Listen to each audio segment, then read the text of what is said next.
Ada satu power statement yang berkata, fasilitas akan mengikuti kapasitas. Artinya, semakin Anda dipakai dalam kapasitas dan menghasilkan sesuatu, maka fasilitas akan mengikuti. Tapi tahukah saudara, yang menjadi pertanyaan saya, apakah kapasitas sama dengan jabatan? Karena begini, kalau jabatan sama dengan kapasitas, ada begitu banyak orang-orang memakai cara dunia untuk mendapatkan satu jabatan.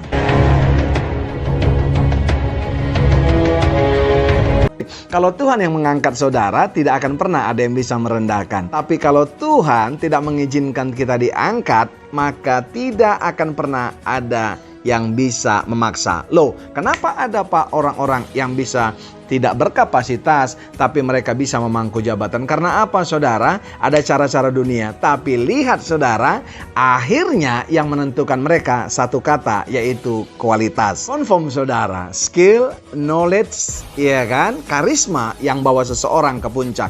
Tapi yang menetapkan di puncak adalah karakter. Karakter bicara apa?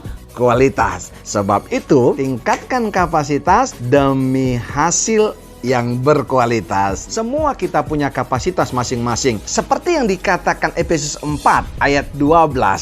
Mengapa kita diberikan kecakapan-kecakapan khusus? Untuk melakukan hal-hal tertentu dengan sebaik-baiknya, supaya umat Allah diperlengkapi untuk dapat bekerja lebih baik baginya. Haleluya. Artinya Tuhan mau pakai kecakapan-kecakapan khusus, kapasitas kita yang terus kita tingkatkan itu untuk memperlengkapi orang-orang lain, menjadi dampak bagi orang lain, dan orang lain bisa melakukan pekerjaan yang berkualitas lewat kualitas yang ada pada kita, karena mereka belajar daripada orang yang berkualitas. Alkitab berkata, Wahyu 3 ayat 7, inilah firman dari yang kudus yang benar, yang memegang kunci Daud.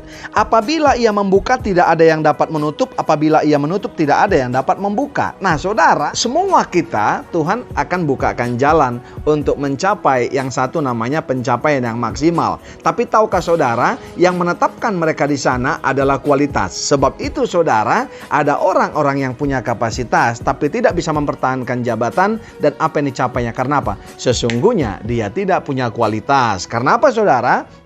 Bisa saja waktu dia mencapai itu saudara, dengan cara-cara dunia yang hari-hari ini saya mau berkata, itu pun bisa dimenangkan di dunia. Tapi tahukah saudara, Alkitab ini berkata, kalau Tuhan yang membuka, tidak akan pernah ada yang bisa menutup. Kalau Tuhan yang menutup, tidak akan pernah ada yang bisa membuka. Anda bisa memegang jabatan, tapi saya mau berkata, kalau Anda tidak punya kapasitas yang berkualitas, maka hasilnya tidak baik. Cepat atau lambat, saudara akan diturunkan daripada jabatan dan apa yang saudara capai hari ini. Jadi apa saudara?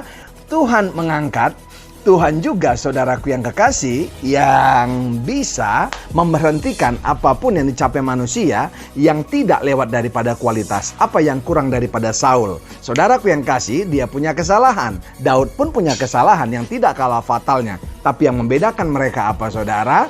Daud ketika mempunyai kesalahan, dia datang sama Tuhan. Di situ kualitasnya. Di mana saudara? Karakter. Karena apa saudaraku yang kekasih? Skill, knowledge, karisma yang bawa kita ke puncak. Tapi yang menetapkan adalah karakter. Tuhan yang mengangkat, Tuhan juga saudaraku yang kekasih yang bisa menurunkan. Kuncinya di mana saudara?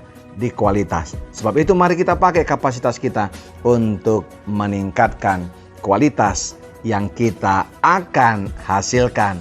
Maka Tuhan akan menetapkan kita menjadi orang-orang yang lebih daripada pemenang. Maka saya pastikan kita akan menjadi pemimpin-pemimpin yang punya kapasitas sekaligus juga berkualitas. Dan saya mau berkata, fasilitas akan mengikutinya. Sebab Alkitab berkata, Matius 6:33, cari dahulu kerajaan Allah dan kebenaran, maka semua akan ditambahkan kepadamu. Kebenaran dulu diutamakan, maka yang lain akan ditambahkan kepada setiap kita. Dari saya, Pendeta Royal Purba, menyapa sahabat-sahabat excellent. God bless you all.